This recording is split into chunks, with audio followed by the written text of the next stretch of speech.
연봉 1억 남편과 월급 300만 원 안에 제1장. 윤서야, 이번 달 월급은 들어왔니? 시어머니 장 여사가 우아하게 손가락을 세워 막 우려낸 녹차를 한 모금 마시며 물었다. 눈꺼풀조차 들어올리는 것이 귀찮다는 듯한 태도였다. 나는 부엌에서 과일을 씻고 있다가 그 말에 잠시 손을 멈췄지만 이내 아무렇지 않은 듯 다시 움직였다. 네, 어머님, 들어왔어요. 이번에도 300만 원 조금 넘어요. 내 목소리는 담담했지만 그 말은 독이 묻은 바늘처럼 정확하게 나의 약점을 파고들었다. 4대 보험 제하고 나면 실수령액은 320만 원이겠구나. 나는 과일 접시를 들고 부엌을 나와 잘라놓은 오렌지와 포도를 그녀 앞에 찻상에 놓았다. 거실에는 에어컨이 시원하게 돌아가고 있었고 아로마 디퓨저에서는 하얀 연기가 피어올랐다. 모든 것이 평화롭고 안락해 보였지만 나는 이 공기 속에 숨막히는 압박감이 맴돌고 있음을 느꼈다. 장 여사는 마침내 나를 쳐다볼 마음이 생긴 모양이었다. 그 눈빛은 나에게 너무나 익숙한 심사와 비판이 가득한 눈빛이었다. 320만 원이라. 윤서야, 내가 너를 나무라는 건 아니다만. 그녀는 느릿하게 찻잔을 내려놓고 오렌지 한 조각을 집어들었지만 먹지는 않고 그저 손 안에서 만지작거렸다. 네가 우리 철이랑 결혼한 지도 벌써 3년인데 어쩜 그렇게 발전이 없니? 또 시작이었다. 지난 3년간 저런 말을 100번도 넘게 들었다. 내 남편 임철은 중견 투자회사의 부장으로 연봉이 1억 원에 달한다. 월 평균 800만 원이 넘는 셈이다. 그에 반해나 고윤서는 작은 콘텐츠 기획사에서 행정 업무를 담당하며 월급 300만 원을 조금 넘게 받는다. 시어머니 장 여사의 세상에서 이 엄청난 소득 격차는 나의 원죄였다. 우리 철이는 한 달 버는 돈이 내 1년 연봉보다 많잖니. 널 좀 보렴. 매일 출퇴근하면서 그 쥐꼬리만 한 월급 받아봤자 무슨 의미가 있겠니. 처음부터 난 너희 둘 결혼 반대했어. 우리 철이가 너 아니면 안 된다고 고집하지만 않았어도 내가 허락했을 것 같아? 그녀의 목소리는 크지 않았지만 한 글자 한 글자가 무거운 망치가 되어 내 심장을 내리쳤다. 나는 시선을 떨구어 잦은 집안일로 거칠어진 내 손가락을 바라보며 아무 말도 하지 않았다. 결혼 전 임철은 내게 미리 언지를 주었다. 자기 어머니가 좀 강한 성격이고 특히 돈과 지위를 중요하게 생각하니 이해해달라고. 나는 내가 충분히 현명하고 순종적으로 굴면 언젠가는 시어머니의 마음을 얻을 수 있을 거라 생각했다. 하지만 내가 틀렸다.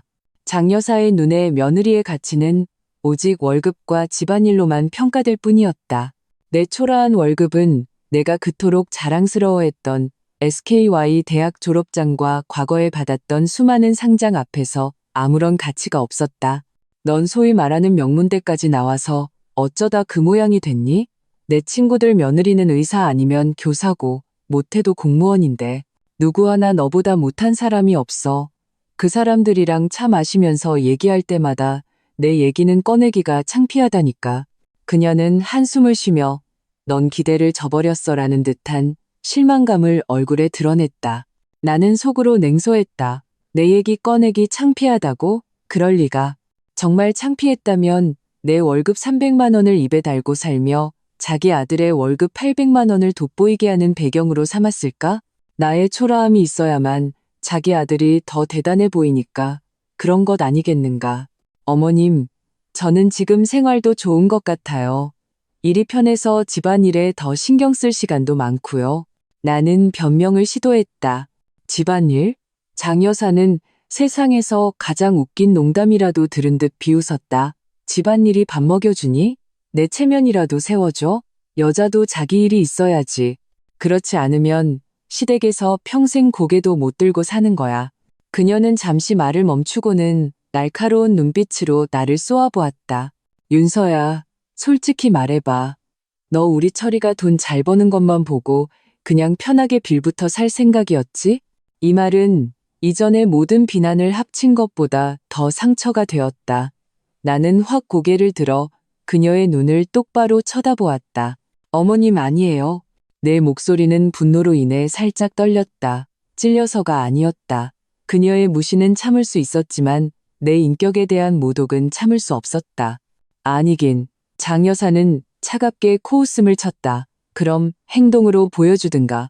제대로 된 직장 구해서 월급 1,000만 원은 넘게 받아와. 안 그러면 우리 집안 망신이야. 그것도 아니면 빨리 임씨 집안에 떡두꺼비 같은 아들이라도 낳아. 그것도 이 집에 기여하는 거니까. 그녀는 손에서 주물럭거리던 오렌지 조각을 접시에 던져버리며 반박의 여지를 주지 않는 말투로 말했다. 그때 현관문에서 딸깍하는 소리가 들렸다. 임철이 돌아온 것이다. 어머니, 윤서야, 나왔어. 그는 신발을 갈아 신으며 우리를 향해 외쳤다. 그의 얼굴에는 피곤한 기색이 서려 있었지만 미소를 띠고 있었다. 그를 보자 장 여사의 얼굴에서 냉혹함은 순식간에 사라지고 더없이 자애로운 미소가 피어올랐다. 어이구, 내 아들 왔구나. 힘들었지? 그녀는 자리에서 일어나 임철의 서류 가방을 받아들며 안부를 물었다. 오늘 프로젝트는 잘 됐어? 저녁에 뭐 먹고 싶어? 엄마가 해줄게. 임철은 어머니를 가볍게 안아들인 후 곧장 내게로 걸어왔다. 그는 자연스럽게 내 허리를 감싸고 이마에 입을 맞췄다. 자기야, 오늘 별일 없었어? 그의 눈빛은 부드러웠고 미세한 미안함이 서려 있었다. 방금 우리의 대화 끝부분을 들은 것이 분명했다. 나는 고개를 저으며 그에게 괜찮다는 신호로 미소 지었다. 장 여사는 우리의 다정한 모습을 보고는 못마땅한 듯 헛기침을 했다. 철이야, 이리 와보렴. 엄마가 할 말이 있다. 그녀는 임철을 소파 반대편, 나와 멀리 떨어진 곳으로 끌어당겼다. 아들아, 너도 좀 봐. 네가 밖에서 이렇게 힘들게 일하는데 집사람이라는 게 하나도 도움이 안 되잖니. 엄마가 윤서가 나쁘다는 게 아니야. 하지만 제 수준이 너랑은 너무 안 맞아. 넌 한 달에 800을 버는데 쟤는 고작 300이야. 남들이 들으면 웃겠다. 그녀의 목소리는 내가 똑똑히 들을 수 있을 정도로 크지도 작지도 않았다. 나는 그 자리에 서서 마치 공개적으로 평가받는 상품이 된 듯한 이질감을 느꼈다. 임철의 미간이 찌푸려졌다. 어머니, 또 그 얘기세요? 윤서가 어떤 사람인지는 제가 제일 잘 알아요. 네가 뭘 알아. 쟤한테 단단히 홀린 거지. 장 여사의 목소리가 갑자기 높아졌다. 다 널 위해서 하는 소리야. 지금은 젊어서 사랑이 전부인 것 같지? 나이 들어봐라. 집안 수준 맞는 게 얼마나 중요한지 알게 될 거다. 한 달에 300만 원이면 제 한 몸 건사하기도 힘들어. 나중에 애라도 낳으면 어떡할 건데? 결국 너 혼자 다 짊어져야 할 거 아냐. 이건 아내를 얻은 게 아니라 조상을 하나 모셔온 거나 마찬가지야. 나는 주먹을 꽉 쥐었다. 손톱이 손바닥을 깊게 파고들었다. 어머니, 임철의 목소리도 무거워졌다. 제발 그만 좀 하세요. 여긴 저랑 윤서 집이에요. 우리 일은 우리가 알아서 할 겁니다. 제가 사랑하는 건 윤서라는 사람이지 윤서의 월급이 아니에요. 그리고 윤서가 집안을 얼마나 잘 돌보는데요. 덕분에 제가 밖에서 마음 편히 일할 수 있는 거고요. 이것도 이 집에 대한 기여예요. 임철이 내 편을 들어주는 것에 마음이 조금은 나아졌지만 장 여사는 물러서지 않았다. 기여? 집안일 좀 하는 게 기여라고? 그럼 가사 도우미가 쟤보다 기여도가 훨씬 높겠네. 철이야, 정신 차려. 저 여자는 그냥 내 돈 보고 결혼한 거야. 안 그랬으면 제 수준에 어떻게 너 같은 남자랑 결혼을 해. 그만하세요. 임철이 벌떡 일어섰다. 그의 얼굴은 차갑게 굳어 있었다. 어머니, 매번 저희 집에 오셔서 이런 말씀만 하실 거면 앞으로는 그냥 오지 마세요. 거실에 공기는 순간 얼어붙었다. 장 여사의 얼굴에서 핏기가 가셨다. 그녀는 자신의 아들을 믿을 수 없다는 듯 바라보며 입술을 떨었다. 너 저 여자 때문에 이 엄마를 내쫓겠다는 거야? 내쫓는 게 아닙니다. 제 아내를 존중해달라는 겁니다. 임철은 한 글자 한 글자 힘주어 말했다. 모자가 팽팽하게 대치하는 모습을 보며 나는 한숨을 쉬고 그들에게 다가갔다. 철희 씨, 어머니한테 그렇게 말하면 안 되죠. 나는 그의 옷소매를 잡아당기고는 장 여사를 향해 억지 미소를 지었다. 어머님, 화 푸세요. 철희 씨가 업무 스트레스 때문에 말이 좀 거칠어졌나 봐요. 어머님 말씀이 맞아요. 제가 부족한 점이 많죠. 앞으로 더 노력할게요. 상황을 무마하려는 내 말은 장 여사의 이해를 얻지 못했다. 그녀는 오히려 약점이라도 잡은 듯 더욱 기세등등해졌다. 거봐, 쟤도 자기가 부족한 거 인정하잖니. 그녀는 나를 가리키며 임철에게 말했다. 너만 쟤를 보물처럼 떠받들지. 그렇게 말하고는 흥소리를 내며 자신의 가방을 들고 문을 박차고 나가버렸다. 거실에는 다시 정적이 찾아왔다. 임철은 지친 듯 소파에 주저앉아 미간을 짚었다. 미안해, 자기야. 그는 잠긴 목소리로 사과했다. 또 마음고생하게 했네. 나는 그의 곁에 다가가 어깨에 살며시 기댔다. 괜찮아. 이제 익숙해. 익숙하다니 얼마나 슬픈 말인가. 우리 엄마 성격이 원래 저래. 마음에 담아두지 마. 임철은 나를 안으며 몇 번이고 다독였다. 안다? 당연히 알고 있다. 그녀가 나를 가난하고 능력 없고 아들에게 창피한 존재로 여긴다는 것을, 그리고 임철이 중간에서 얼마나 힘들어하는지도 안다. 그래서 3년 동안 계속 참아왔다. 인내가 가정의 화목을 가져다 줄 것이라 믿었다. 하지만 이제야 깨달았다. 일방적인 양보는 상대방을 더욱 기고만장하게 만들 뿐이다. 존중이란 인내로 얻어지는 것이 아니라 실력으로 쟁취하는 것이라는 걸 나는 임철의 품에 안겨 점점 더 차갑게 가라앉는 눈빛으로 생각했다. 장 여사님, 제가 당신 아들에게 어울리지 않는다고 생각하시나요? 제 월급 300만 원이 그렇게 우스우신가요? 그럼 기다리세요. 진짜 우스운 게 무엇인지 곧 알게 해드릴 테니까요. 제2장, 임철과 대판 싸우고 문을 박차고 나간 후 장 여사는 한동안 잠잠했다. 우리 집에 찾아오지도 않았고 가끔 임철에게 전화해서 내가 발전할 기미가 보이는지 넌지시 떠보는 정도였다. 나는 그 고요함이 좋았다. 매일 정해진 시간에 출근하고 퇴근 후에는 요리법을 연구하며 우리의 작은 집을 아늑하고 편안하게 꾸몄다. 임철은 내게 미안한 마음이 들어 더욱 자상하게 대해주었고 우리 사이는 오히려 이전보다 더 깊어졌다. 나는 이런 평화가 한동안 지속될 것이라 생각했다. 장 여사의 칠순잔치 일정이 잡히기 전까지는 자기야, 다음 달에 우리 엄마 칠순이야. 호텔에서 크게 잔치를 하고 싶어 하셔. 친척이랑 친구분들 다 모시고. 임철은 내게 새우를 까주면서 조심스럽게 내 눈치를 살폈다. 나는 국을 마시다가 고개를 들고 담담하게 아, 그래요? 라고 대답했다. 우리 둘이 좀 일찍 가서 쉬어. 친척들 앞에서. 당신도 알지? 물론 알고 있다. 이것이야말로 장 여사가 가장 더이하는 레퍼토리 아닌가. 화려한 무대와 환호하는 관객들. 주인공인 그녀는 모든 사람 앞에서 내 아들은 엘리트, 내 며느리는 무능력자라는 클래식한 연극을 또다시 상연할 것이다. 좋아요. 어머님 생신인데 자식된 도리로 당연히 최선을 다해야죠. 내가 이렇게 순순히 나오자 임철은 안도의 한숨을 내쉬었다.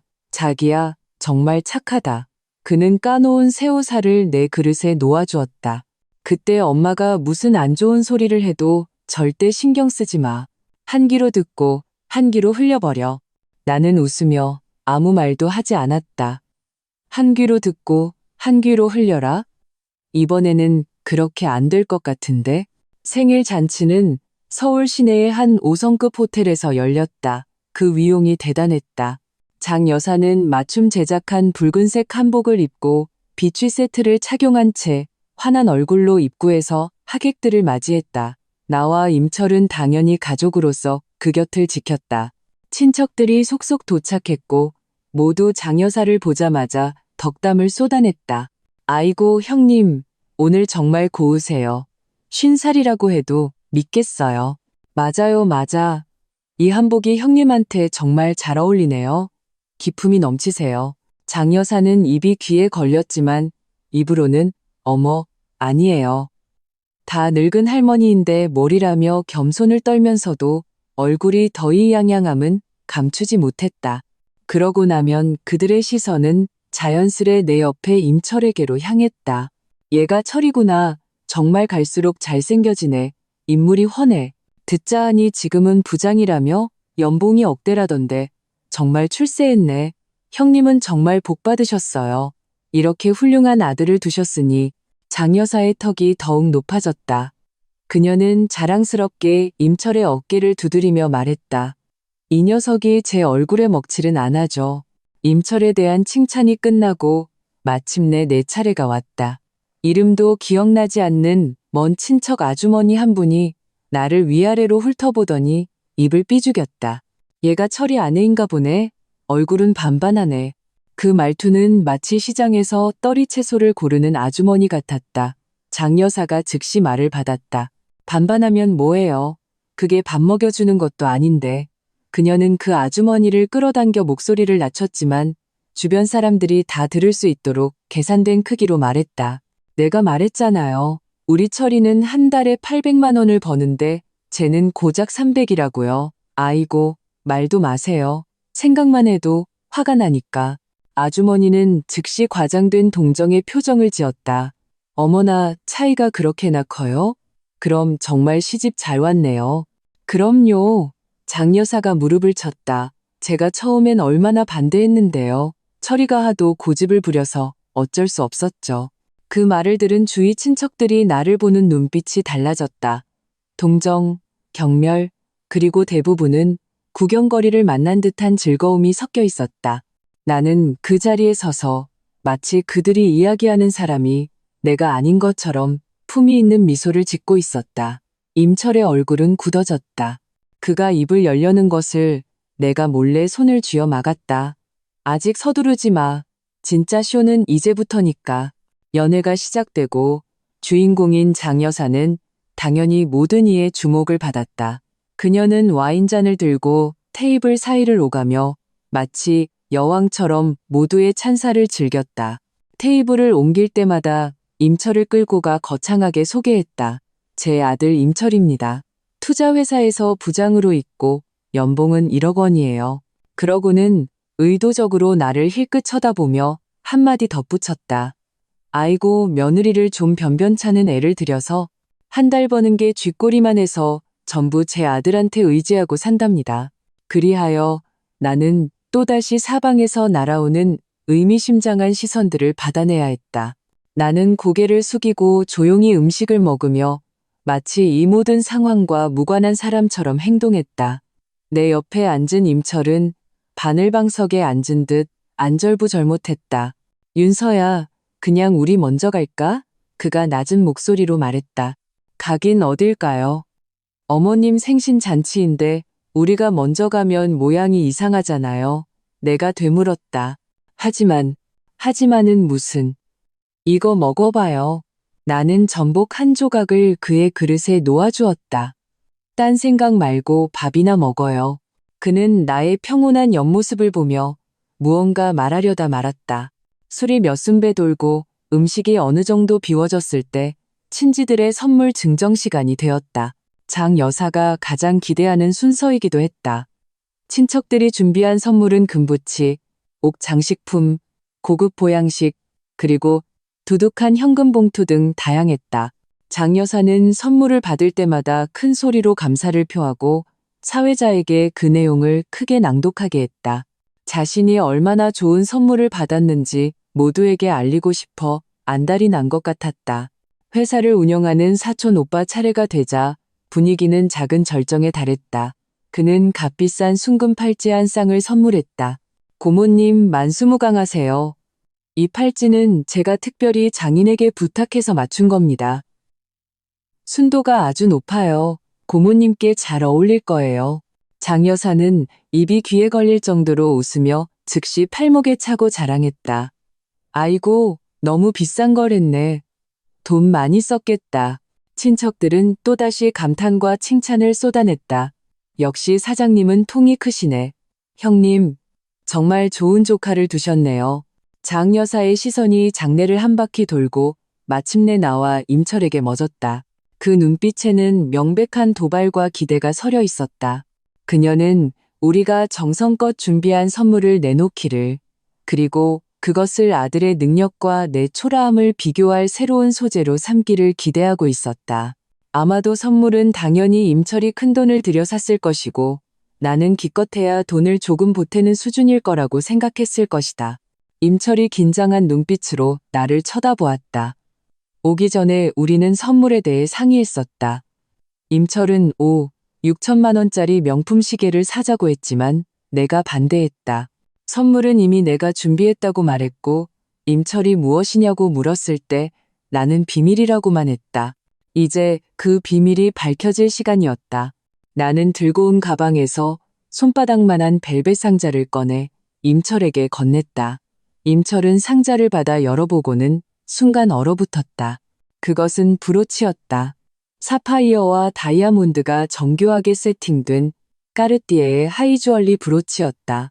호텔의 화려한 조명 아래 브로치는 눈부신 빛을 발하며 반짝였다. 전문가가 아니더라도 그 가치를 짐작할 수 있을 정도였다. 자기야, 이건 임철은 충격의 말을 잇지 못했다. 나는 그에게 미소 지으며 어서 드리라는 눈짓을 했다. 임철은 심호흡을 하고 상자를 들고 장 여사에게 다가갔다. 어머니, 생신 축하드립니다. 장 여사의 시선이 상자에 닿았다. 처음에는 경멸스러웠지만 안의 브로치를 확인하자 그녀의 눈도 휘둥그레졌다. 이건 그녀도 물건을 볼 줄 아는 사람이었다. 한눈에 브로치의 값어치를 알아본 것이다. 저와 윤서가 함께 준비한 생신 선물이에요. 임철이 말했다. 장 여사는 브로치를 들어 이리저리 살펴보았다. 그녀의 얼굴에는 놀라움, 의혹, 그리고 감출 수 없는 탐욕이 스쳐 지나갔다. 금팔찌를 선물했던 사촌 오빠가 다가와 감탄했다. 고모님, 이 브로치 까르띠에 하이주얼리 컬렉션이죠. 제가 얼마 전에 경매에서 비슷한 걸 봤는데 시작가가 5천만 원이었어요. 뭐라고? 5천만 원? 장내의 모든 사람이 경악했다. 모든 시선이 그 작은 브로치에 집중되었다. 장 여사는 손을 떨었다. 그녀는 조심스럽게 브로치를 한복 옷고름에 달았다. 그러자 방금 전까지 자랑하던 금팔찌가 초라해 보였다. 그녀는 임철을 바라보며 자랑스럽게 말했다. 역시 내 아들이야. 정말 우리 아들 최고다. 이렇게 비싼 걸 사오고 그녀에게는 이렇게 값비싼 선물을 당연히 임철이 샀을 것이라는 확신이 있었다. 임철이 입을 열어 무언가 말하려 할 때 내가 자리에서 일어났다. 와인잔을 들고 미소를 지으며 장 여사에게 다가갔다. 어머님, 내 목소리는 크지 않았지만 모든 사람의 주의를 끌기에 충분했다. 장 여사는 봤느냐? 이게 내 아들의 실력이다. 네가 뭘로 비교하겠느냐는 듯한 더이양양한 표정으로 나를 보았다. 나는 그녀 곁으로 다가가 머리부터 발끝까지 훑어보았다. 이 브로치 어머님께 정말 잘 어울리네요. 그럼 누가 준 건데? 장 여사는 당연하다는 듯이 말했다. 네, 맞아요. 나는 고개를 끄덕이고는 화제를 전환했다. 그런데 이 브로치 철희 씨가 산 게 아니에요. 장 여사의 미소가 얼굴에 굳어졌다. 그럼 철희가 산 게 아니면 네가 샀다는 거니? 그녀는 비꼬는 투로 되물었다. 목소리가 날카로워졌다. 내 그 300만 원짜리 월급으로? 친척들도 폭소를 터뜨렸다. 그러게 말이야. 제가 무슨 돈이 있어서 저런 비싼 걸 사겠어. 짝퉁 사와서 생색내는 거 아니야? 요즘 가짜는 진짜랑 똑같이 만든다던데. 모든 이의 의심과 조롱 속에서도 내 얼굴의 미소는 변하지 않았다. 나는 장 여사를 바라보며 한 글자 한 글자 똑똑히 말했다. 이 브로치 제가 산 거 맞아요. 그뿐만이 아니에요. 철희 씨가 어머님께 사드린 차, 최근에 바꾼 이 집의 고급 원목 가구, 그리고 매달 드리는 용돈 500만 원까지. 나는 잠시 말을 멈추고 주위를 둘러보았다. 충격에서 경악으로 변해가는 얼굴들을 확인하고 다시 장 여사에게 시선을 고정했다. 그리고 마지막 폭탄을 터뜨렸다. 사실 전부 제 돈으로 한 거예요. 제3장. 내 말이 떨어지자 연회장은 죽음과 같은 정적에 휩싸였다. 모든 사람의 숨소리가 들릴 정도로 조용했다. 모두가 일시 정지 버튼이라도 눌린 것처럼 믿을 수 없다는 표정으로 굳어 있었다. 장 여사의 얼굴에서 더이양양함과 자부심은 순식간에 굳어져 산산조각 났고 남은 것은 망연자실함과 경악뿐이었다. 그녀는 입을 벌린 채 마치 목에 생선가시라도 걸린 듯 아무 말도 하지 못했다. 너 지금 뭐라고 했니? 몇 초가 흐른 뒤에야 그녀는 겨우 목소리를 되찾았다. 목소리는 메마르고 잠겨 있었다. 임철 씨가 쓰는 돈, 전부 제 돈이라고 말씀드렸어요. 나는 다시 한번 반복했다. 목소리는 크지 않았지만 마치 천둥처럼 모든 사람의 귀에 내리꽂혔다. 말도 안 돼. 장 여사가 소리쳤다. 목소리는 흥분으로 인해 귀에 거슬릴 정도로 날카로워졌다. 네가 거짓말하는 거야. 월급 300만 원 버는 네가 어디서 그런 돈이나. 그녀의 반응은 내 예상대로였다. 친척들도 웅성거리기 시작했다. 쟤 미쳤나 봐. 어떻게 저런 말을 하지? 체면 때문에 허풍 떠는 거 아니야? 뻥을 쳐도 정도가 있지. 아무래도 충격받아서 정신이 이상해진 것 같아. 금팔찌를 선물했던 사촌 오빠는 광대를 보듯 나를 쳐다보았다.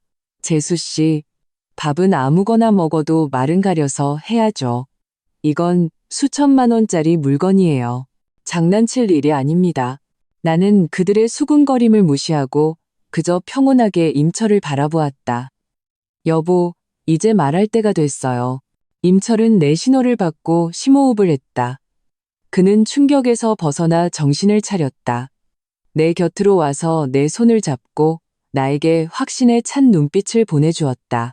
그리고 그는 넋이 나간 어머니와 모든 친척을 향해 돌아섰다. 윤서 말이 모두 사실입니다.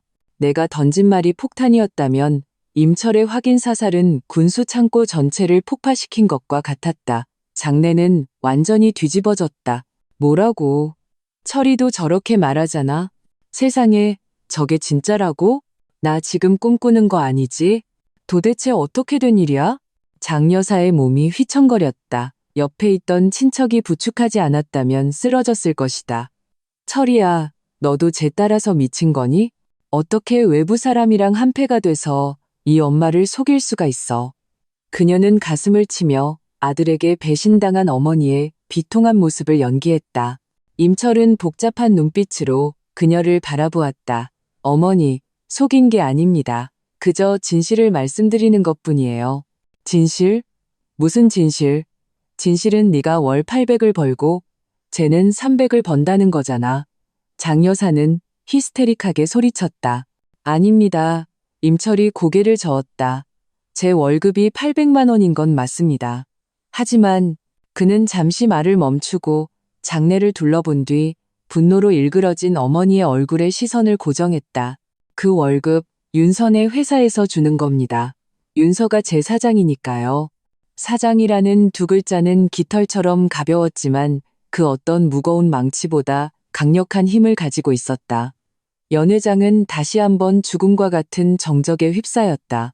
방금 전까지 충격에 빠져 있었다면 이제는 석화된 상태였다.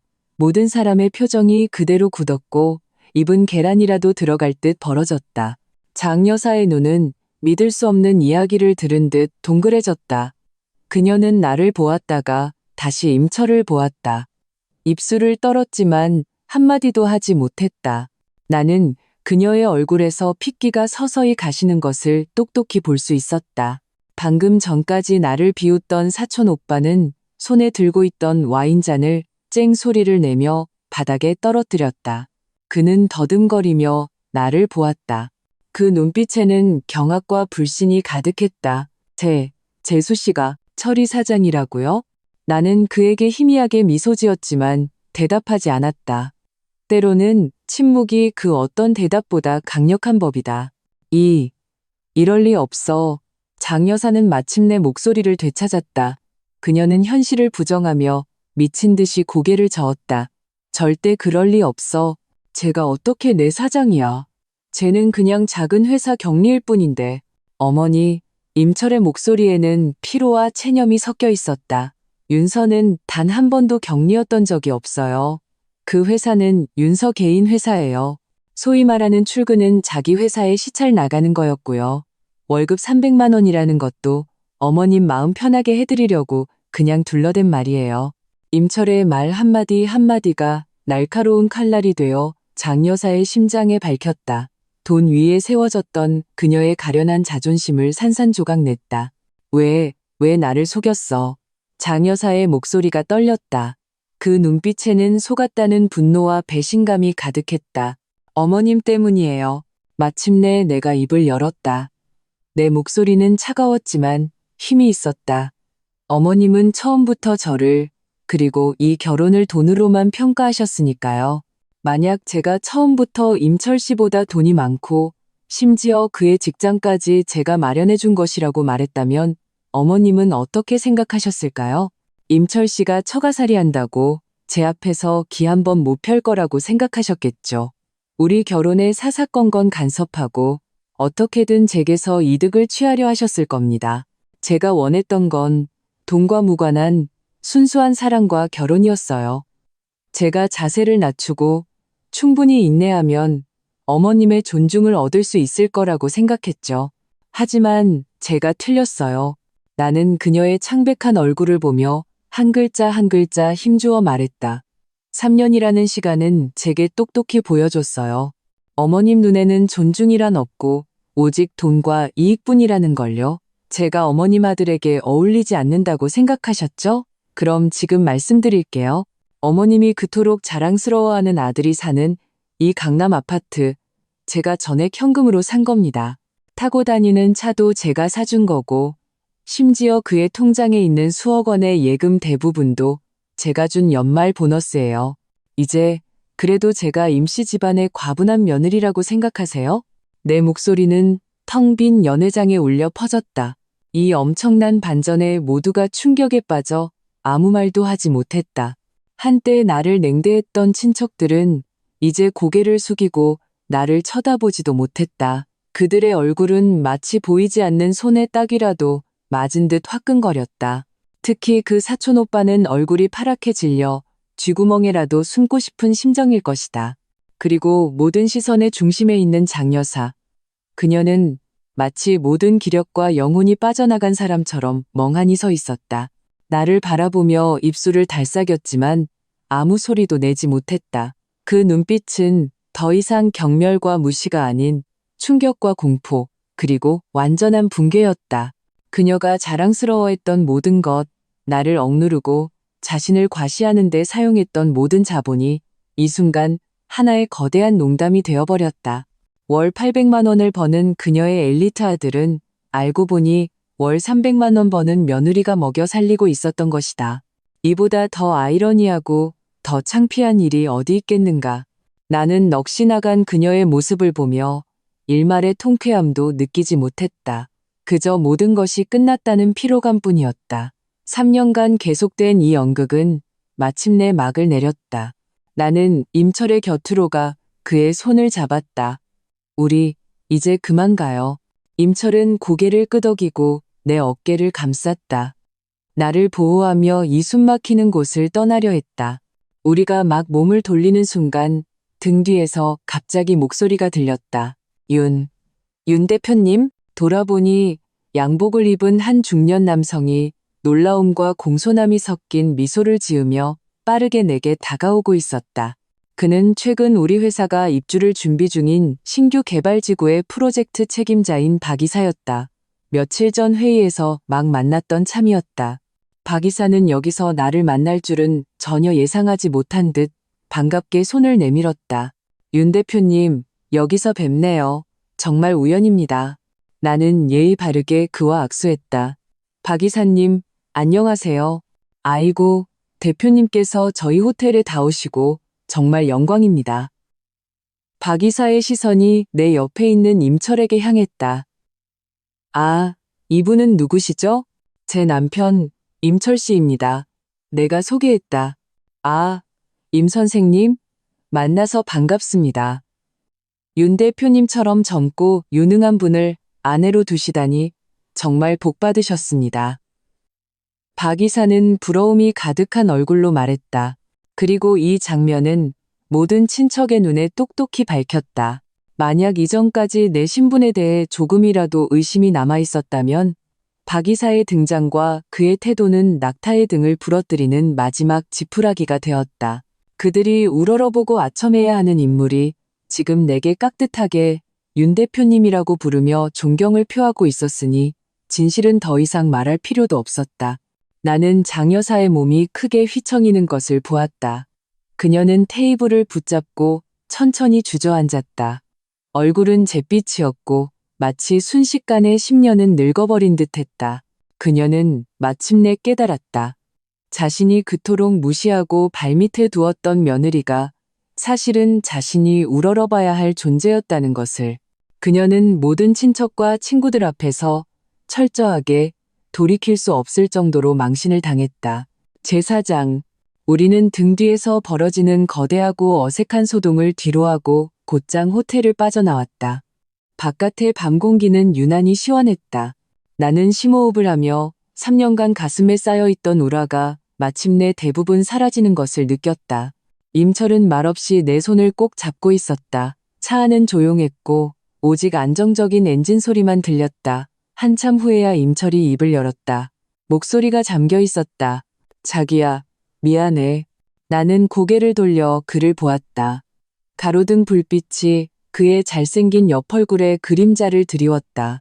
뭐가 미안해요? 내가 당신을 지켜주지 못했어. 몇 년 동안이나 마음고생하게 만들고. 그의 목소리에는 자책감이 가득했다. 내가 좀 더 일찍 강하게 나갔더라면, 우리 엄마한테 확실히 말했더라면, 확실히 말했으면 뭐가 달라졌을까요? 내가 그의 말을 끊었다. 어머니 성격 당신이 나보다 더 잘 알잖아요. 그랬다면 당신을 능력 없는 사람, 나한테 휘둘리는 사람이라고 생각하고 우리 생활에 더 심하게 간섭하셨을 거예요. 내가 내 정체를 숨기기로 한 건 어머니가 두려워서가 아니었어요. 우리 결혼이 처음부터 이런 끝없는 소모전에 휘말리는 걸 원치 않았기 때문이에요. 나는 한숨을 쉬었다. 그저 어머니의 돈에 대한 집착이 이 정도로 병적일 줄은 몰랐을 뿐이에요. 임철은 침묵했다. 그도 내 말이 사실이라는 것을 알고 있었다. 집에 돌아와서 우리 둘은 약속이라도 한 듯 연회장에서의 일에 대해 더는 이야기하지 않았다. 나는 샤워를 하고 편안한 잠옷으로 갈아입은 뒤 침대에 기대책을 읽었다. 임철은 베란다 의자에 앉아 연거푸 담배를 피웠다. 그 역시 마음이 편치 않다는 것을 알았다.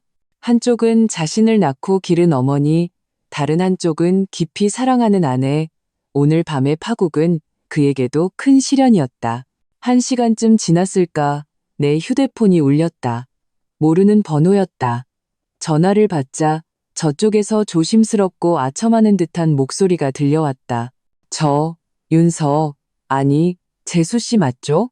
저 재수 씨 이모뻘 되는 친척이에요. 연회장에서. 무슨 일이시죠? 내 목소리는 차가웠다. 아이고, 재수 씨, 오늘 일은 정말 오해예요. 오해. 우리가 재수 씨가 그렇게 대단한 분인 줄 몰랐어요. 우리가 사람 볼 줄 몰랐던 거죠. 마음에 담아두지 말아요. 시어머니도 그냥 입이 좀 거칠어서 그렇지 나쁜 사람은 아니에요. 나는 그의 두서없는 변명을 들으며 헛웃음이 나왔다. 이것이 바로 인간의 본성이다. 당신이 약할 때는 세상의 모든 악의가 당신에게 쏟아지지만 당신이 강할 때는 세상이 당신에게 상냥해진다. 알겠습니다. 나는 그와 더 이상 말을 섞고 싶지 않아 전화를 끊으려 했다. 아, 잠깐만요. 그가 다급하게 외쳤다.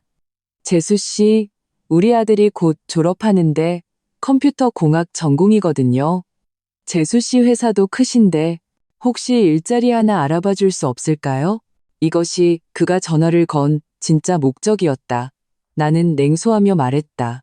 죄송하지만 저희 회사는 능력만 보고 사람을 뽑습니다. 인맥은 안 통합니다. 그렇게 말하고는 바로 전화를 끊었다.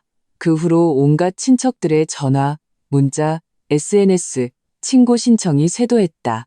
내용은 대동소이했다. 먼저 사과하고 칭찬한 뒤 본론으로 들어갔다. 일자리를 부탁하거나 투자를 유치하거나 혹은 대놓고 돈을 빌려달라는 것이었다. 나는 일절 무시했다. 이 소동의 중심은 내가 아니라 장 여사여야 했다. 아니나 다를까 얼마 지나지 않아 임철의 휴대폰이 울렸다. 장 여사였다. 임철은 나를 한번 쳐다보고는 베란다로 나가 유리문을 닫았다. 그의 표정은 보이지 않았고 무슨 말을 하는지도 들리지 않았다. 담배 연기 속에 잠긴 그의 굳건한 뒷모습이 어딘지 모르게 쓸쓸해 보였다. 10여 분 후 그가 문을 열고 들어왔다. 얼굴빛이 좋지 않았다. 어머니가 내일 한번 들어오래요. 왜요? 어머니랑 모든 친척들에게 제대로 설명하고 사과하래요. 사과요? 나는 어이가 없어서 웃음이 나왔다. 우리가 무슨 사과를 해요? 내가 왜 이렇게 돈이 많은지 설명하라는 건가요? 아니면 우리가 왜 어머니를 속였는지 해명하라는 건가요? 우리가 모든 친척들 앞에서 당신 망신을 줬으니 책임을 져야 한대요. 임철이 피곤한 목소리로 말했다. 나는 그를 바라보다가 문득 마음이 아팠다. 철희 씨, 이건 우리 두 사람의 일이에요. 당신 혼자 짊어질 필요 없어요. 내일 내가 같이 갈게요. 아니, 임철이 고개를 저었다. 그는 침대 옆에 앉아 내 손을 잡았다. 윤서야, 지난 3년 동안 항상 당신이 이 가정을 위해 타협하고 인내했어. 이번만은 내가 처리하게 해줘. 당신은 내 아내야. 더 이상 당신이 어떤 상처도 받게 할 수 없어. 그의 눈빛은 내가 지금껏 본 적 없이 단호했다. 나는 그를 보며 마음이 따뜻해졌다. 내가 선택한 사람이 역시 틀리지 않았다. 다음 날 임철은 혼자 본가로 갔다.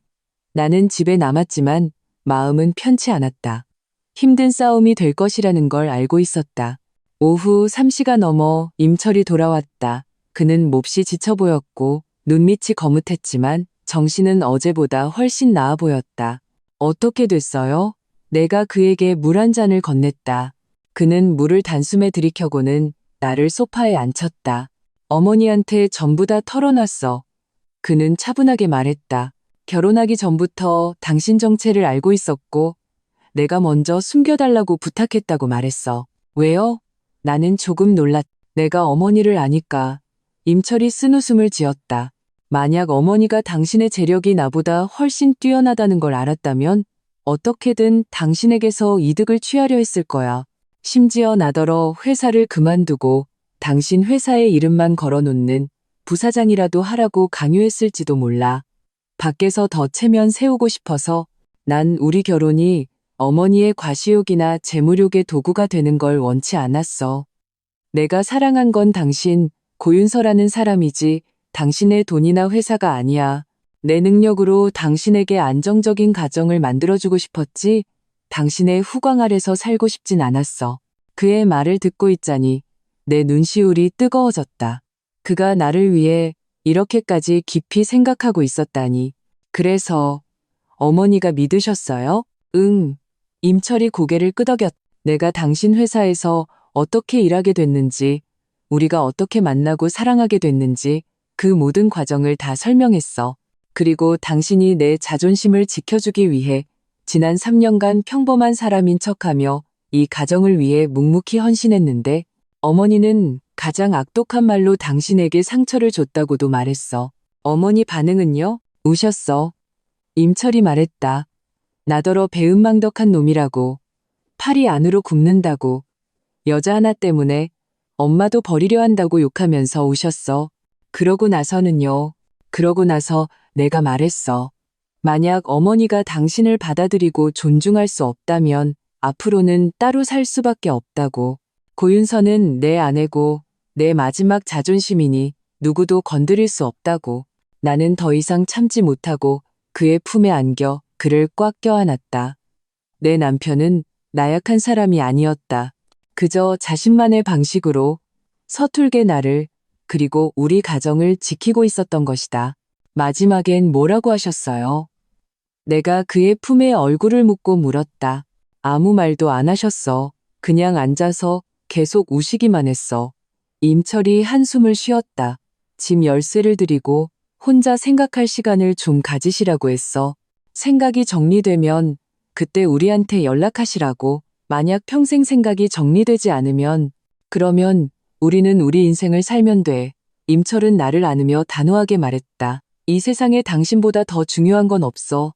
그 순간 나는 온 세상을 다 가진 것 같았다. 제5장. 삶은 하룻밤 사이에 제자리로 돌아온 것 같으면서도 무언가 근본적으로 변해 있었다. 장 여사는 더 이상 전화를 걸어오지 않았다. 마치 우리 세상에서 사라진 사람처럼. 임철은 일주일에 한 번씩 어머니를 뵈러 갔지만 매번 머무는 시간은 길지 않았고 돌아와서도 별다른 말을 하지 않았다. 그저 평소보다 표정이 조금 무거워질 뿐이었다. 나는 그 갈등의 골이 그렇게 쉽게 메워지지 않으리라는 것을 알았다. 친척들의 성가신 연락도 점차 뜸해졌다. 내가 계속해서 무시하자 그들도 더 이상 자존심 상하는 일을 하고 싶지 않았을 것이다. 내 삶은 마침내 오랫동안 잃었던 평온을 되찾았다. 회사 일은 많았다. 대규모 복합문화단지 프로젝트가 시작되어 나는 눈코 뜰 새 없이 바빴다. 임철도 더욱 열심히 일했다. 마치 나 없이도 자신이 얼마나 뛰어난지 증명하고 싶어 하는 것 같았다. 나는 그의 그런지기 싫어하는 성격을 존중했다. 어느 날 저녁, 내가 서재에서 프로젝트 보고서를 보고 있을 때 임철이 따뜻한 우유 한 잔을 들고 들어왔다. 아직도 바빠? 그는 내 손편에 우유를 놓고 등 뒤에서 나를 안았다. 조금만 더 보면 돼. 나는 그의 품에 기대며 잠시의 평온을 만끽했다. 너무 무리하지 마. 그가 내 머리카락에 입을 맞췄다. 돈은 벌어도 끝이 없어. 나는 웃었다. 그 말을 워커홀릭인 당신 입에서 들으니 참 설득력이 없네요. 그도 웃었다. 아, 맞다. 그가 문득 말했다. 다음 주말에 대학교 동창회가 있는데 같이 가줄 수 있어? 동창회요? 내가 거길 왜 가요? 그냥 나랑 같이 있어줘. 응? 그가 애교를 부렸다. 그리고 내 친구들한테 당신을 정식으로 소개해주고 싶어. 이전에는 그가 어떤 모임에도 나를 데려간 적이 없었다. 내가 부끄러워서가 아니라 나를 보호하기 위해서였다는 것을 안다. 괜한 험담을 듣게 될까 봐 염려했던 것이다. 하지만 이제는 상황이 달랐다. 좋아요.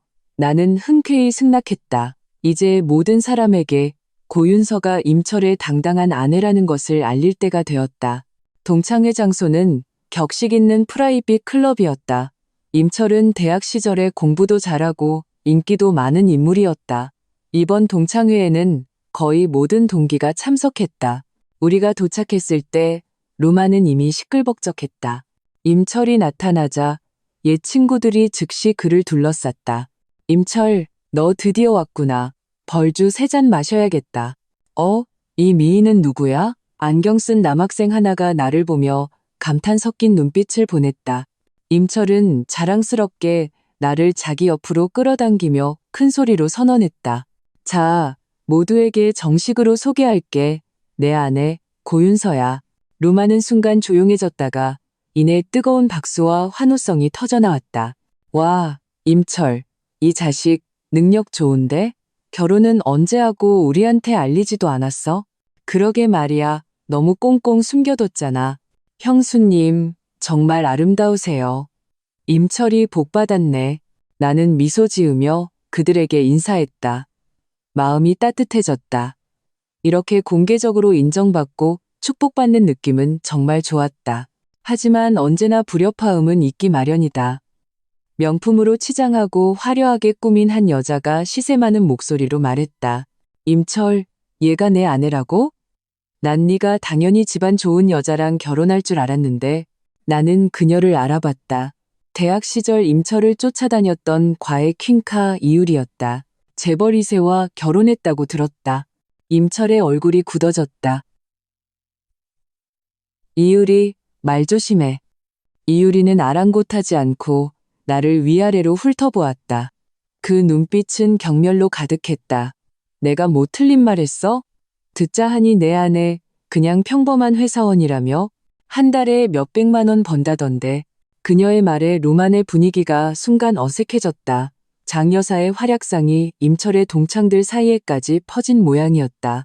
우리 철이는 이제 연봉이 억대인 엘리트인데 어떻게 이런 애랑 결혼할 생각을 했어? 이율이 옆에 있던 다른 여자가 거들었다.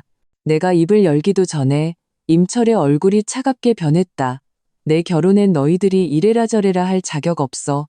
나는 내 아내를 사랑해. 아내의 직업이나 수입과는 아무 상관없어. 그리고 그는 이유리를 쏘아보았다. 그 눈빛이 날카로웠다. 네가 뭔데 내 아내가 나한테 과분하다고 판단해? 이유리는 그의 기세에 눌렸지만 입으로는 지지 않으려 했다. 원래 그런 거잖아. 사실이 그런데 뭐. 그때 룸문이 열리고 양복을 입은 중년 남성이 들어왔다. 그의 뒤에는 클럽 직원 몇 명이 따르고 있었다. 죄송합니다. 잠시 실례하겠습니다. 남자는 만면에 미소를 띠고 룸안을 둘러보다가 마침내 내게 시선을 고정했다. 그의 눈이 빛나며 빠르게 내게 다가왔다. 윤 대표님, 어떻게 여기에 계십니까? 온 사람은 이 클럽의 사장인 최 사장이었다. 지난달 한 비즈니스 파티에서 만난 적이 있었다. 나는 자리에서 일어나 그와 악수했다. 최 사장님, 우연이네요. 아이고, 대표님께서 저희 가게에 왕림해 주시니 정말 영광입니다. 최 사장은 감격한 듯한 표정을 지었다. 어떻게 미리 연락 한번 안 주셨습니까? 제가 최고의 룸으로 모셨을 텐데요. 그러고는 뒤에 있는 매니저를 꾸짖었다. 도대체 어떻게 된 거야? 윤 대표님이 오셨는데 나한테 보고도 안 하고. 매니저는 겁에 질려 얼굴이 하얗게 변하며 연신 사과했다. 이 갑작스러운 상황에 룸 안의 모든 사람이 넋을 놓고 바라보았다. 특히 이유리는 입을 벌린 채 믿을 수 없다는 듯 나를 보았다가 내게 연신 고개를 숙이는 최 사장을 보았다. 최 사장님, 이 사람을 아세요? 이유리가 더듬거리며 물었다. 최 사장은 그제야 그녀를 알아보고 미간을 찌푸렸다. 누구시죠? 저는 이분은 YS 기획의 윤 대표님이십니다. 최 사장은 그녀가 누구인지 들을 생각도 없다는 듯 나를 가리키며 극도의 존경심을 담아 소개했다. 요즘 화제가 되고 있는 그 새로운 복합문화단지 전부 윤 대표님께서 총괄 투자하신 겁니다. 뭐라고? YS 기획? 그 수천억 원을 투자했다는 복합문화단지? 룸 안에서는 여기저기서 숨을 들이켜는 소리가 들렸다. 모두가 외계인이라도 보는 듯한 눈빛으로 나를 쳐다보았다. 이유리의 얼굴은 창백함을 넘어 충격과 수치심, 공포가 뒤섞인 오색찬란한 잿빛이 되었다. 그녀는 마침내 자신이 방금 내뱉은 말이 얼마나 우습고 무지한 것이었는지 깨달았다. 그녀가 자랑스러워하던 재벌이세 남편도 이 진짜 거물 앞에서는 구두 닦기로나 쓸모 있을까. 그런데 감히 그런 거물을 향해 임철에게 어울리지 않는 하찮은 회사원이라고 조롱했던 것이다. 최 사장은 여전히 열정적으로 내게 인사를 건네며 오늘 모든 비용은 자신이 계산하겠다고 말했다. 나는 정중히 사양했다. 임철은 줄곧 내 곁에 서서 더이양양한 미소를 짓고 있었다. 그는 동기들이 보내는 충격과 부러움의 시선을 즐기고 있었다. 그 순간 나는 그의 의도를 깨달았다. 그는 나를 과시하기 위해 데려온 것이 아니었다. 모든 사람에게 선포하기 위해서였다. 보아라, 이 사람이 내 아내다. 그녀는 매우 뛰어나고 정말 훌륭하다. 우리는 하늘이 맺어준 한 쌍이다. 동창회가 끝나고 집으로 돌아오는 길, 임철은 기분 좋게 콧노래를 부르며 운전했다. 오늘 속 시원했어. 내가 웃으며 물었다. 응, 속 시원했어. 그가 힘차게 고개를 끄덕였다. 이유리가 저렇게 당황하는 표정 정말 보고 싶었는데 오늘 소원 풀었네. 나는 그의 아이 같은 모습에 웃음이 터졌다. 하지만 우리의 삶이 이렇게 순탄하게 흘러갈 것이라고 생각했을 때 한 통의 전화가 다시 평온을 깨뜨렸다. 병원에서 걸려온 전화였다. 장 여사님 보호자 되십니까? 심장마비로 쓰러지셔서 지금 응급실에 계십니다. 나와 임철이 병원에 도착했을 때 응급실 불은 아직 켜져 있었다. 임철의 외삼촌, 즉 장여사의 남동생이 초조하게 문 앞에서 기다리고 있었다. 우리를 보자마자 그는 달려와 임철의 멱살을 잡았다. 임철, 이 불효자식아. 내 누나가 잘못되기라도 하면 너랑 나 끝이야. 전부 너희들 때문이야. 너희가 누나를 이렇게 만든 거라고. 제6장. 외삼촌, 일단 진정하세요. 나는 급히 다가가 그를 떼어놓았다.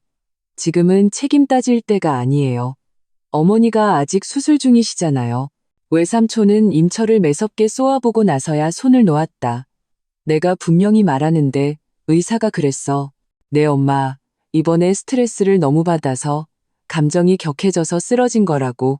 만약 잘못되기라도 하면 네가 원흉이야. 그는 임철의 코앞에 손가락질하며 소리쳤다. 임철은 고개를 숙인 채 창백한 얼굴로 아무 말도 하지 않았다. 나는 그가 모든 책임을 자신에게 돌리고 있다는 것을 알았다. 1시간쯤 지났을까? 응급실 문이 열리고 의사가 걸어 나왔다. 마스크를 벗으며 말했다. 환자는 위험한 고비는 넘겼습니다. 하지만 당분간 입원해서 경과를 지켜봐야 합니다. 우리 모두는 안도의 한숨을 내쉬었다. 장 여사는 VIP 병실로 옮겨졌다. 그녀는 침대에 누워 산소 마스크를 쓴 채 잿빛 얼굴로 누워 있었다. 지난번 만났을 때보다 훨씬 늙어 보였다. 외삼촌이 침대 곁을 지키고 있다가 우리가 들어오는 것을 보고 또다시 화를 내려고 했지만 내 눈빛에 제지당했다. 외삼촌, 어머니는 안정이 필요해요. 할 말 있으면 밖에서 하시죠. 나는 그를 병실 밖으로 데리고 나갔다. 외삼촌, 어머니 걱정하시는 마음은 알지만 철희 씨 마음은 누구보다 더 힘들 거예요. 이번 일은 철희 씨 혼자만의 잘못이 아니에요. 외삼촌도 우리 어머니 성격 아시잖아요. 어머니가 계속 그렇게 압박하지 않으셨다면 일이 이렇게까지 되지는 않았을 거예요. 외삼촌은 침묵했다. 그도 사리 분별을 할 줄 아는 사람이었고 누나의 성격을 잘 알고 있었다. 하아, 그가 한숨을 쉬었다. 내 누나가 쓸데없는 자존심 때문에 고생을 사서 하지.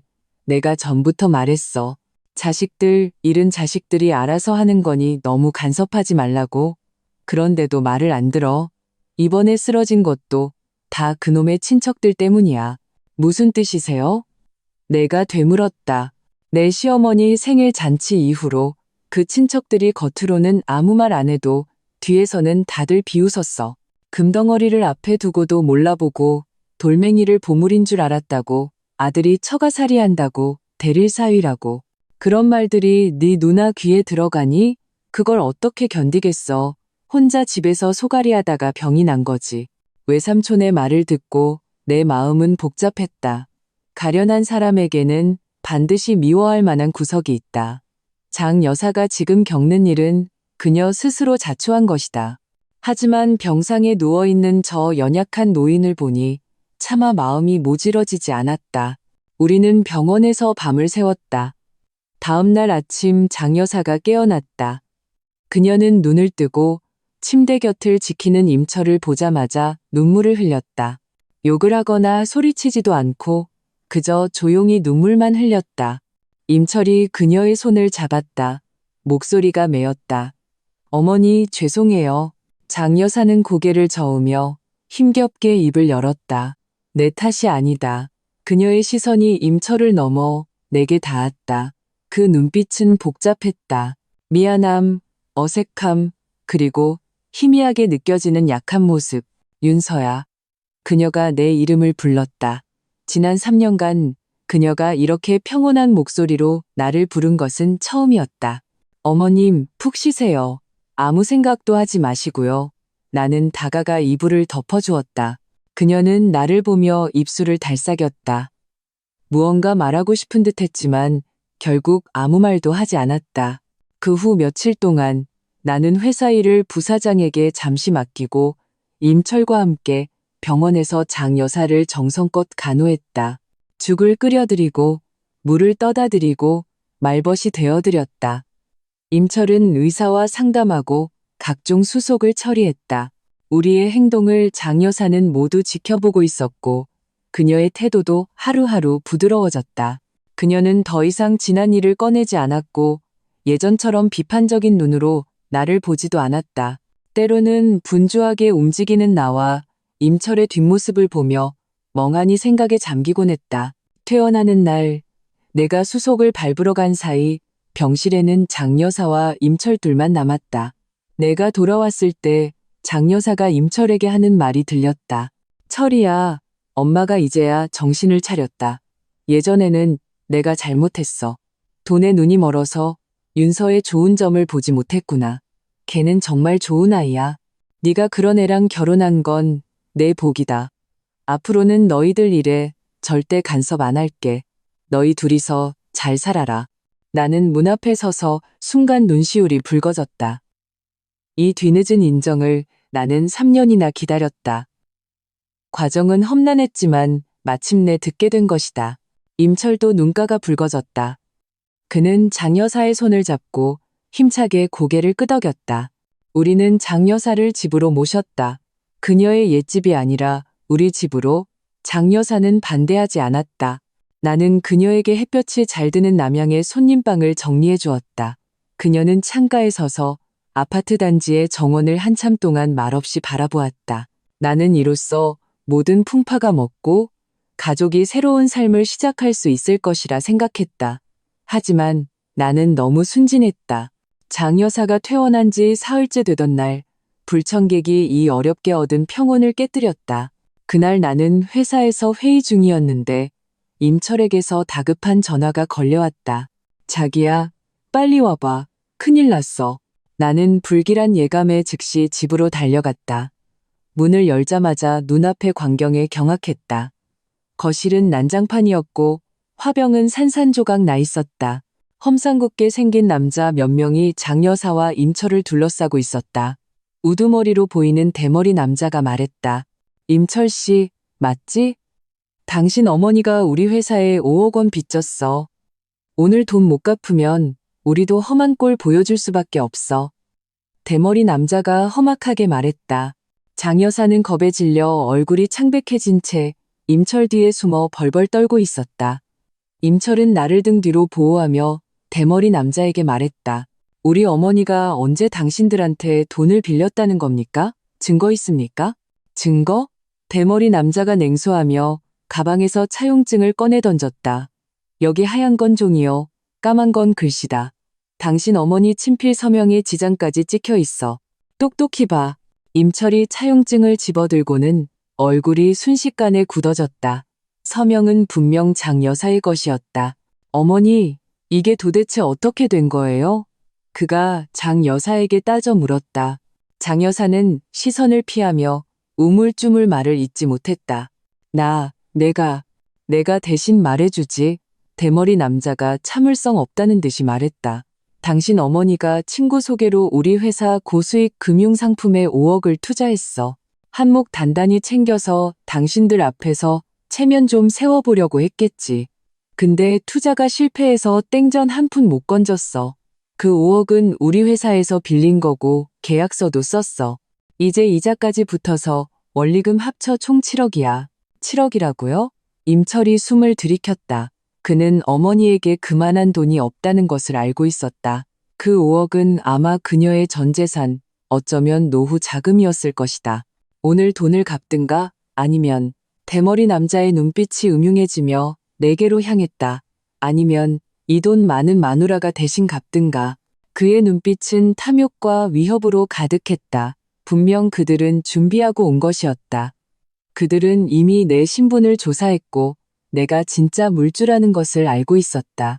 소위 말하는 투자 실패는 처음부터 우리 가족을 노린 정교하게 설계된 함정이었다.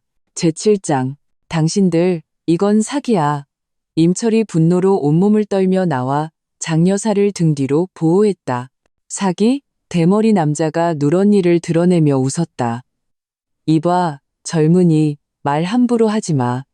우리는 엄연한 투자 회사고 계약서, 차용증 다 갖추고 있어. 전부 법적 효력이 있는 것들이라고. 그의 자신만만한 태도를 보고 나는 내 추측이 맞았다는 것을 확신했다. 이들은 단순한 빚 독촉업자가 아니었다.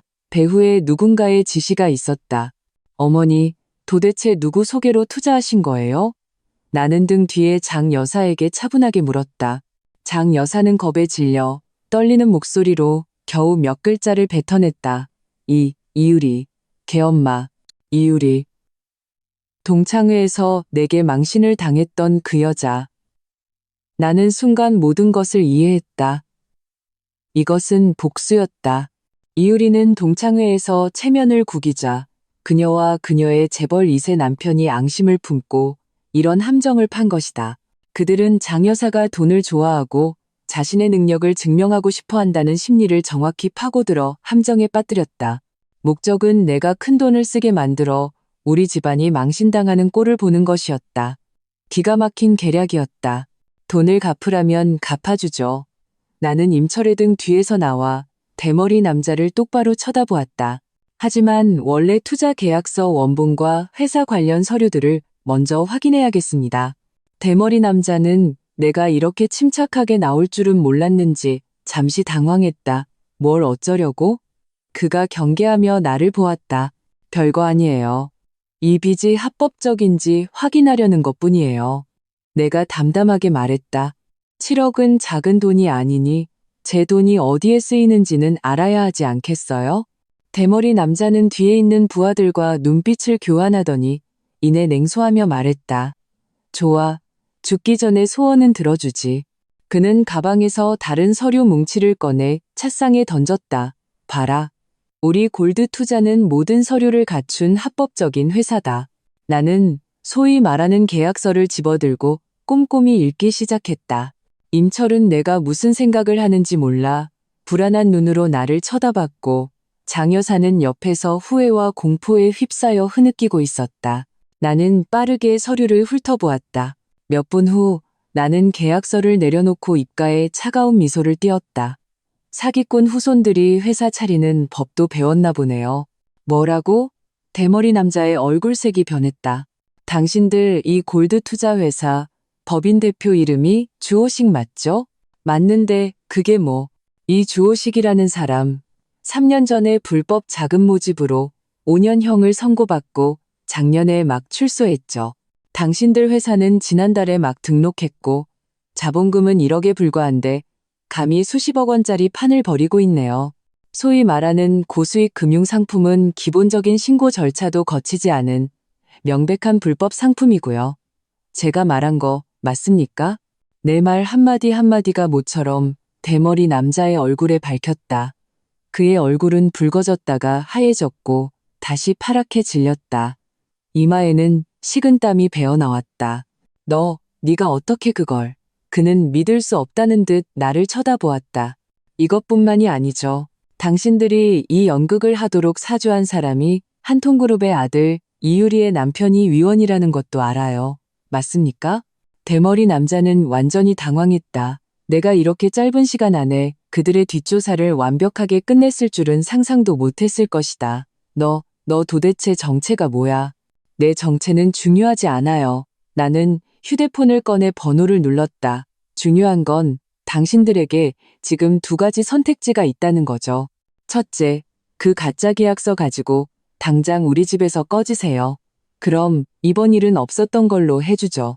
둘째, 계속 여기서 버티세요. 그럼 내 변호사랑 경찰이 와서 당신들과 불법 자금 모집 및 주거 침입, 협박죄에 대해 아주 친절하게 상담해 줄 겁니다. 어느 쪽 형량이 더 무거울까요? 전화가 연결되었다. 여보세요? 김 변호사님? 저 고윤서입니다. 저희 집에 친구 몇 분이 오셨는데 법률 상담을 좀 받고 싶어 해서요. 주소는 잠깐만요. 대머리 남자는 완전히 무너졌다. 그는 내 휴대폰을 낚아채 전화를 끊어버렸다. 윤 대표님? 저희가 사람을 잘못 봤습니다. 바로 나가겠습니다. 당장 나가겠습니다. 그의 얼굴에서는 더 이상 방금 전의 오만함은 찾아볼 수 없었고 오직 공포와 애원만이 남아있었다. 그는 자신이 건드려서는 안 될 사람을 건드렸다는 것을 깨달았다. 이 여자는 돈만 많은 게 아니라 그들이 상상할 수 없는 힘과 수단을 가진 사람이었다. 꺼져. 나는 차갑게 한마디를 뱉었다. 대머리 남자는 사면이라도 받은 듯 부하들을 이끌고 허둥지둥 도망쳤다. 거실에는 마침내 정적이 찾아왔다. 임철과 장 여사는 마치 신이라도 보는 듯한 눈으로 나를 바라보며 한동안 아무 말도 하지 못했다. 자기야, 당신 방금 임철이 더듬거리며 입을 열었다. 방금 그냥 겁준 거예요. 나는 웃으며 설명했다. 계약서에서 회사 이름을 보자마자 비서에게 메시지를 보내서 이 회사 뒷조사를 시켰어요. 그리고 그 법인 대표 주호식은 나는 잠시 말을 멈췄다. 3년 전에 제 친구에게 사기를 쳤다가 제 손으로 직접 감옥에 보냈던 사람이에요. 얼굴이 낯이 익더라고요. 임철은 입을 떡 벌린 채 아무 말도 하지 못했다. 그는 아내에 대해 자신이 아는 것이 여전히 빙산의 일각에 불과하다는 것을 깨달았다. 그녀는 마치 보물 상자 같아서 다음에는 어떤 놀라운 것이 나올지 전혀 예측할 수 없었다. 으앙, 장 여사가 갑자기 통곡하기 시작했다. 무서워서가 아니라 수치심과 후회 때문이었다. 윤서야, 내가 너한테 죽을 죄를 지었다. 내가 사람이 아니야. 내가 눈이 멀어서. 우리 가정을 망칠 뻔했어. 그녀는 가슴을 치며 목 놓아 울었다. 이번 사건은 그녀에게 철저한 경종을 울렸다. 세상이 얼마나 험악한지, 그리고 누가 진정으로 자신에게 잘해주는 사람인지 깨닫게 한 것이다. 나는 그녀를 부축하지 않고 그저 감정을 쏟아내도록 조용히 지켜보았다. 어떤 잘못은 뼈저리게 아파봐야만 진정으로 뉘우칠 수 있는 법이다. 임철이 다가가 어머니를 안았다. 어머니 그만 우세요. 다 지나갔어요. 한참을 울고 나서야 장 여사는 겨우 진정했다. 그녀는 붉어진 눈으로 내 앞에 와서 나와 임철 모두를 경악하게 하는 행동을 했다. 쿵소리와 함께 그녀가 내 앞에 무릎을 꿇었다. 윤서야, 아니, 아가, 내가 잘못했다. 제발 나를 용서해다오. 예전에는 다 내가 못나서 그랬어. 내가 사람 볼 줄 몰랐어. 앞으로는 절대 안 그럴게. 그냥 이 집에 머물게만 해다오. 소처럼, 말처럼 일만 해도 좋으니. 나는 급히 그녀를 일으키려 했지만 그녀는 막무가내로 일어나지 않았다. 한때 그렇게 오만했던 사람이 이제는 내 앞에서 용서를 비는 모습을 보며 만감이 교차했다. 나는 이 순간을 기점으로 이 집의 질서가 완전히 재편되었음을 알았다.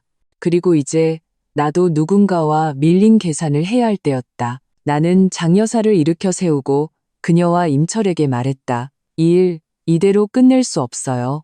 이유리와 그 남편은 자신들의 행동에 대해 반드시 대가를 치러야 할 거예요. 제8장 다음 날 한 가지 중대 뉴스가 시내 경제계를 뒤흔들었다.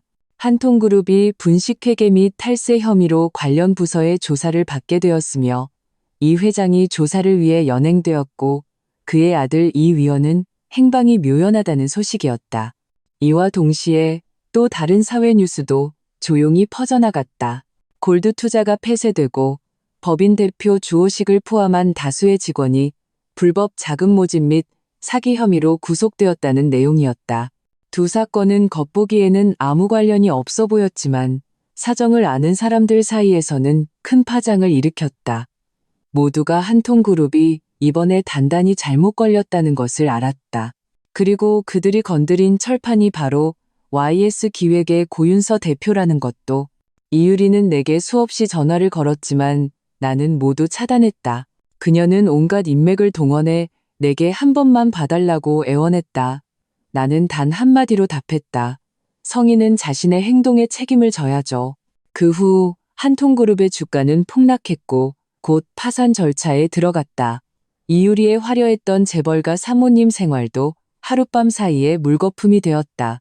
이 위원과 이혼하고 위자료를 일부 받았지만 예전의 영화는 다시 누릴 수 없게 되었다고 들었다. 그리고 이 모든 것은 내가 손가락 하나를 움직인 결과였다. 나는 한통그룹의 비리 자료를 정리해서 관련 기관에 익명으로 제보했다.